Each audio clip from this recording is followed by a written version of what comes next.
Welcome to Missing and Not Forgotten, the official podcast of the Defense POW MIA Accounting Agency.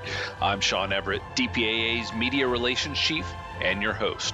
Thank you for joining us. This is our second episode talking about Chaplain Emil Kapaun, a Medal of Honor recipient who died in a POW camp in North Korea during the Korean War. We're going to be talking with Dr. Veronica Keyes. She's been the Korean War Identification Project Lead for the last 3 years. And we're also going to be talking with Kristen Grow, who is taking over the Korean War Identification Project from Veronica here pretty soon. Ladies, welcome. Thank you for coming on the podcast. Dr. Keyes, why don't you introduce yourself? Tell us a little bit about yourself. Okay. My name is Veronica Keyes. I am currently the Korean War Identification Project Lead, and I have been a forensic anthropologist with the agency for just about 10 years now. I started as an analyst on the Korean War Identification Project, so I've been with this project for quite a while. And my background is in East Asian archaeology and physical anthropology. So I have pretty much been working on identification of Korean War service members, resolving commingled assemblages of skeletal remains, and just, I'm also an archaeologist, so I also do field work for the agency. So that's pretty much what I've been doing here for the past 10 years. Excellent. That's a lot. And Kristen, what about you? Tell us a little, introduce yourself. Tell us a little bit about yourself. Yes, my name is Kristen Grow, and I am also a forensic anthropologist with DPAA. I have been with the agency for 6 years. I actually started in 2017 as an intern with DPAA for a couple of months, and then I came back in the spring after my internship as a contractor, and I was a contractor for 4 years and served the Korean War Identification Project as an analyst. And then I took over a different project as a project lead of the Tokyo Prison Fire Project, which is what I'm currently serving. And then I will transition in the beginning of July to the Korean War Identification Project. Excellent. Excellent. Well, welcome to Korea. I'm sure that we'll be talking to you quite a bit over the next few years about all of the IDs coming out of Korea. So first, before we jump into talking about Chaplain Kapaun and the Korean War Identification Project and Disinterment Project, tell me a little bit about what forensic anthropologists do at DPAA. Yes. In the lab, our forensic anthropologists are responsible for the analysis of human remains and material evidence, such as military uniforms, personal effects, and identification tags.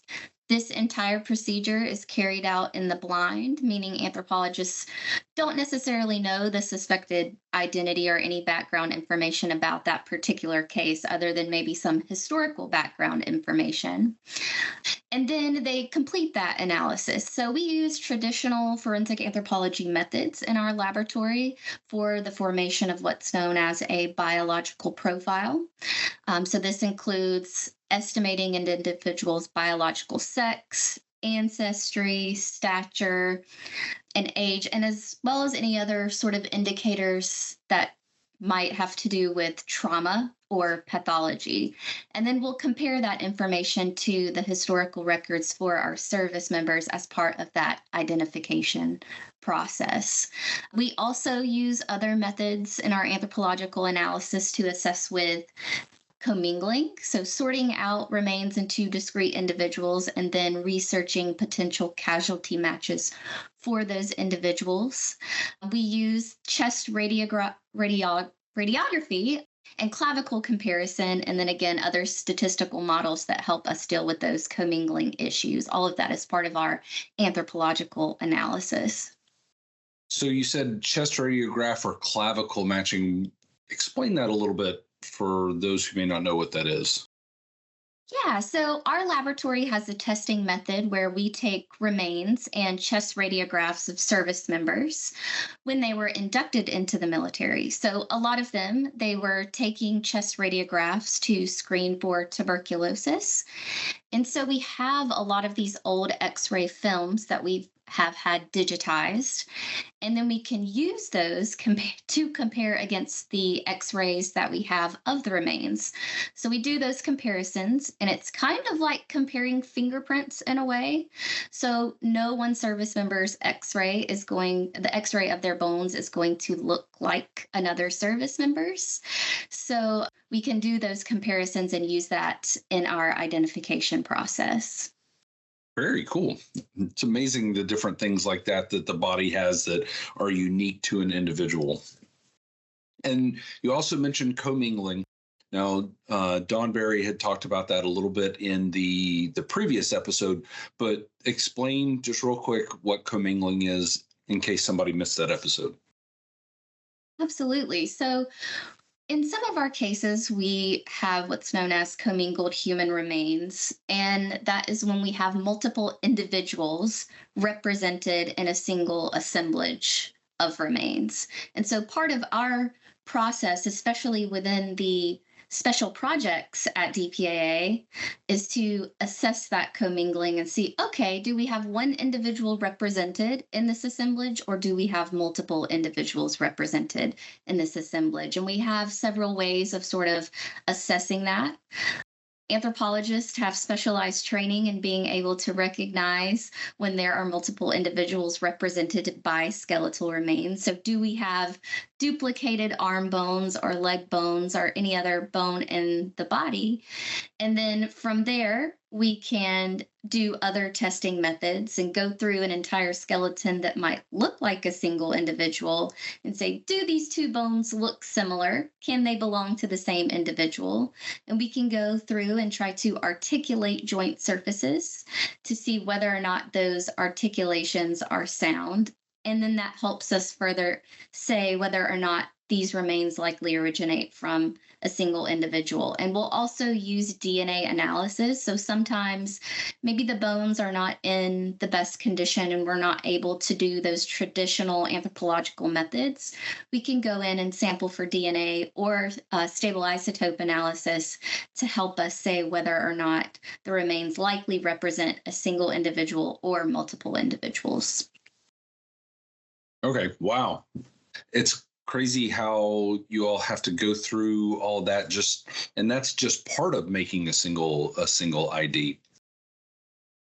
So we know that Chaplain Kapaun was disinterred from the National Memorial Cemetery of the Pacific there in Honolulu as part of the Korean War Identification Project and then its sub-project of the Korean War Disinterment Project. So can you tell me about those projects, the KWIP and the KWDP, and how Chaplain Kapaun fits into those? Okay, so the Korean War Identification Project is responsible for all Korean War accounting. So part of that project is the disinterment project that you mentioned, but we also have remains that were turned over from North Korea in various phases over the last 35 years. We had a group of remains that were turned over in the early 90s that were heavily commingled. So they were, like Kristen was saying, the remains of multiple people were combined into a set. So they were actually representing multiple people. And then we had a period of time when we were doing field recoveries in North Korea. So we have remains that DPAA teams were recovering and bringing back into the laboratory. And then in the early 2000s, we started disinterring remains of unknowns from the Korean War on a case-by-case basis or a small group basis. So our researchers would look at these, we call them X files. So there is a set of documentation for each of these unknowns that has information about sometimes where those remains were recovered, what analysis was done immediately after the Korean War to try to identify them. And those remains were ultimately unidentifiable at the time. And then they were buried in the Punch Bowl Cemetery here in Hawaii as unknowns. So through advances in research methodology and scientific methods, we have now been able to make proposals that we are now able to identify these people. So the lab staff works with the historians and researchers in the IP directorate, and we would make a proposal stating how we thought we would be able to identify these people. And those would be approved on a case-by-case basis, and then we would get permission to disinter that particular set of remains. So we were doing that up until about 2017. And in that time frame, we created a proposal to get approval to disinter all of the remaining unknowns. So at that time, the proposal was for 652 sets of remains that were buried as unknowns in the Punch Bowl Cemetery. And so we basically created a group proposal for the disinterment of those remaining service members. That was approved in 2018. And so the group disinterment project kind of started in 2018, and it was set up in phases. So we, again, worked with the historians to develop these subgroupings of those individuals within the 652, and we have been disinterring those sets of remains in those phases since 2018. So we started phase 1 in 2018. We are currently in the midst of disinterring the remains in phase 5. So there are a total of 7 phases. We've completely disinterred phases 1 through 4. We're working on disinterring phase 5, and then we'll have 6 and 7 left to go in the next 2 to 3 years. So we are more than halfway through disinterring those remains. Father Kapaun's remains were, at the time, they were buried as unknown remains. They were disinterred and brought into the laboratory during phase 2. So that was in 2019 is when that set of remains was disinterred and brought into the laboratory, and we began the analysis on that set of remains that ultimately led to the ID of Father Kapaun. Speaking of his ID, what methods were used to get a positive identification on his remains? Yeah, so as Veronica said, Father Kapaun's remains were identified from the disinterment from the National Memorial Cemetery of the Pacific, or Punch Bowl Cemetery, here in Honolulu. There were many remains that were not identified after the Korean War, and they were buried as unknowns. And over, again, the last 20 to 25 years, we have been in this process of disinterring those remains based on our research and if we think we have an idea of who those remains might belong to. So we get the permission to disinter them from the cemetery and then bring them into our lab, and then they go through this process. For Father Kapaun's remains, they were disinterred in August of 2019, and they had been buried in Punch Bowl Cemetery since 1954. But at that time, no one knew who those remains belonged to. And we did several types of testing, including DNA testing. Father Kapaun had a family member that had provided a DNA sample, so we were able to test the remains, and he ended up being the only match to those remains. So we had a pretty good lead right from the beginning. We also had dental remains for that particular case, and we compared those records to Father Kapaun's records and had a possible match there as well. Essentially, there was nothing inconsistent about the remains and Father Kapaun's records when we did that comparison. And fortunately, we did have an X-ray for Father Kapaun as well. So we were able to do that chest X-ray comparison that we were talking about earlier. And so this is essentially how we build our case for an ID. We have those multiple independent lines of evidence that are all pointing towards one service member. And in this case, it happened to be all of these lines of evidence were pointing towards being Father Kapaun. And so then we presented all of that information to our medical examiner. And then that's how we make that identification. I'm actually going to be talking to Father Kapaun's family member, Ray Kapaun, in the next episode, so it's very cool that you mentioned he had been able to give DNA. So once you've gotten all of these lines of evidence together and sent them to the DPAA medical examiner, what does that person do? So our medical examiner here at DPAA will look at all of those lines of evidence and make a decision on whether or not it is enough evidence to say that these remains represent this particular service member. And then at that point, we will move forward with having all of the official reports for that particular case finalized. And then after the medical examiner signs off on that identification, then that information is provided to the service casualty offices that then reach out to the families and provide them with the news. Excellent. Yeah, and that's kind of where we come in on the outreach and communication public affairs side too. We get notified and then we start talking about it with people, sending stuff out so that everybody can know about it. So very cool. It's kind of fun to see how all of these different pieces chain together to get to the end of an ID. So that's one of the cool things about going through this process for the podcast, is digging a little deeper. Is there anything about this particular identification that we haven't touched on that you all would like to talk about, or even the Korean War Identification Project or Disinterment Project? One thing that I was going to mention, and I think this ties into some of the things you were talking about with Dr. Berry.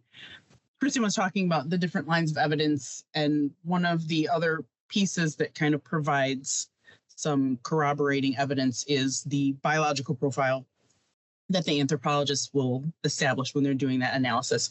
And one of the things about Father Kapaun that kind of set this set of remains apart from a lot of the remains that we see regularly is that he was quite a bit older than a lot of the service members that were serving during the Korean War. So a lot of them are, in their late teens, early 20s. So they're, 18 to 21. But Father Kapaun was in his 30s. And so when the anthropologist who was creating that biological profile was doing their analysis, there are certain parts of the skeleton that are good indicators of age. We use the pelvis has a lot of good markers to indicate age, and they were able to, and those elements were present in this assemblage. So they were able to look at the pubic symphyses and the morphology of that surface. And we have methods that have established how that changes as people go through their lives. And so they were able to get an age estimate that showed that this individual was in their 30s. So they were out of that 18 to 21 range that we see a lot. So that also, for us and this group of people that we're considering, really narrows down that list of possible candidates, because it's significantly outside of that range. So that was another helpful piece of information that, like Kristen said, all still pointed to it being this person. Everything about that biological profile was consistent with what we knew about Father Kapaun from his military records. So our bodies age on the inside as we also age on the outside, is what I'm hearing. Unfortunately, you can't fake it. Your bones will tell on you. Will tell your age. Absolutely. Well, Veronica, Kristen, thank you so much for joining me on this episode of the podcast. And Veronica, good luck in the future I know you're moving on from DPAA. We're definitely sorry to lose you. Hopefully you'll still be able to stay involved in some way. So, and Kristen, I hope so too. Yeah. And Kristen, welcome to the Korean War Identification Project. And buckle up, because things are only going to get more I'm trying and to prepare more from her, here. trying to ease her into what she's getting herself into. But she's going to do great. It's going to be awesome. Yeah. Excellent. Thank you, Sean. I really appreciate you having us on today. Thanks to the both of you.